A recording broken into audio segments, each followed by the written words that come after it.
आजकाल प्रत्येक ठिकाणी एआयचा वापर केला जातो.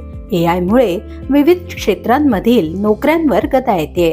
पण मायक्रोसॉफ्टचे सहसंस्थापक बिल गेट्स यांनी एआय संदर्भात एक महत्त्वाचं विधान केलंय. बिल गेट्स यांनी अशा काही क्षेत्रांचा उल्लेख केलाय जिथे एआय मुळे पुढच्या 100 वर्षांनंतरही नोकऱ्यांवर कोणताही परिणाम होणार नाही. बिल गेट्स यांनी प्रामुख्याने 3 क्षेत्रांविषयीची माहिती दिली आहे. यातलं पहिलं क्षेत्र आहे कोडिंग. कोडिंगच्या क्षेत्रातील नोकरी सुरक्षित राहील, कारण ही गुंतागुंतीच्या समस्यांचं निराकरण करण्याची कौशल्यपूर्ण प्रक्रिया आहे. त्यामुळे कोडरची नोकरी टिकून राहील.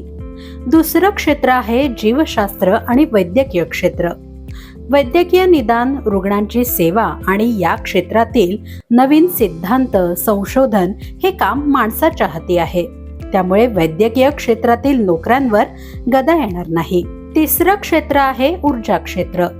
एआय मुळे ऊर्जा क्षेत्रातील कार्यक्षमता वाढू शकते, पण निर्णय प्रक्रिया, भविष्यातील योजना आखण्याचं काम माणसालाच करावं लागेल.